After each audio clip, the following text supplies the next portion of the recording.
Hey everyone, it's Carmen from Vegan Anxiety. I know I'm a little overdressed for this video, but it's the holiday season while I'm filming this, and I'm feeling rather festive in my holiday sweater, so please excuse me. So anyway, today in this video I'm going to be talking about why people get so anxious when speaking in public. Why is that? So if you've noticed in my other videos, I'm not a perfect public speaker, and you may have noticed that sometimes my eye gaze goes down because I'm looking at my notes here on my computer screen. So right off the bat, as my personal tip, I just want to share it's okay to be human and authentic and transparent when presenting. So let's jump into it. The first reason I'm going to talk about for why people feel public speaking anxiety is performance anxiety. Now, this is the most obvious reason for feeling nervous when speaking in public, right? So performance anxiety is simply when you want to do well and you're afraid that your performance is not going to come out like you want. And you're afraid and nervous about being watched and that you're going to be judged negatively. So this is an important question. Why do we put so much pressure on ourselves? Why do we put so much importance on it? Well, either you were worried about being perfect, or it could be due to the next reason I'm going to talk about. The second reason I'm going to share for why you might feel public speaking anxiety has to do with acceptance. This is where you feel like if you mess up, you're just going to be totally rejected by the group. Now, most of us do want to be accepted by others.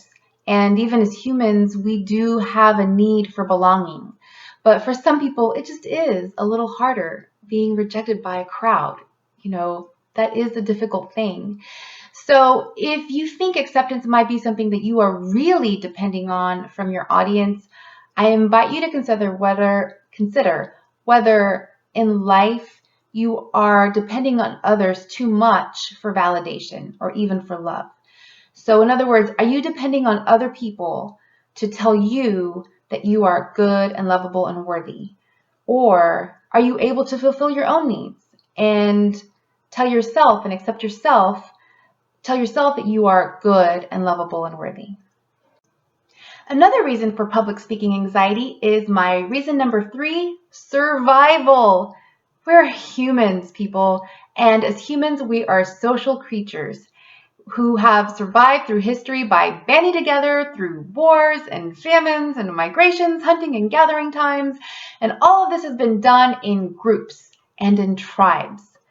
So a lot of our survival instincts are tied to being part of a group.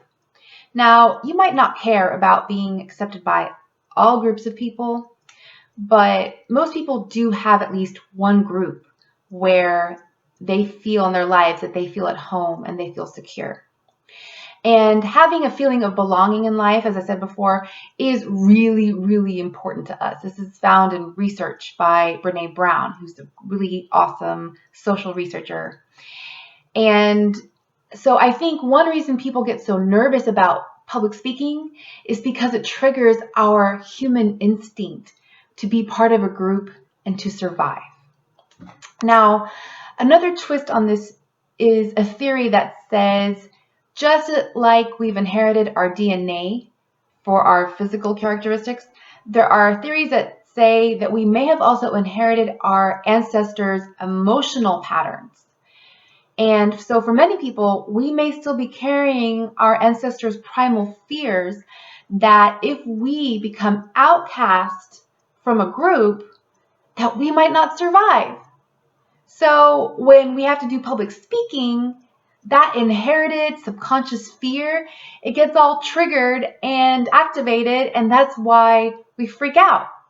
So I think it all goes along with survival and acceptance and those two things being tied together. So the last reason I'm going to share for why you might have public speaking anxiety is having something at stake. So ask yourself, what do I have at stake that is contributing to more anxiety? What is at risk for me? So is it money? Is it my job? Is it a promotion at my job? If you're a student, is it your grades and your perceived future? If you're a singer, is there a record deal at stake? If you're an actor, is it your big break at stake? So if you notice, what's underlying many of these things, again, is survival. At least from the way I see it, that's what it seems to boil down to. But I will say, I believe it's mostly our perception of survival, because chances are you're not going to die from giving that presentation. You're just not, right? But we feel like we are. We feel like our survival is at stake there. And if you don't make the grade or the money or the promotion or fill in the blank, if you don't do it perfectly, then there's always a comeback with your name on it. That was a good line, right? Let me say that again. Then guess what? There's a comeback with your name on it. All right, everyone. I hope this has helped you. Be sure to check out my other videos for more strategies, or check out the link below for a complete program that will help you with your public speaking confidence. You can do it. I believe in you. All right. I hope this has been fun. Have a great day, everyone. See you later.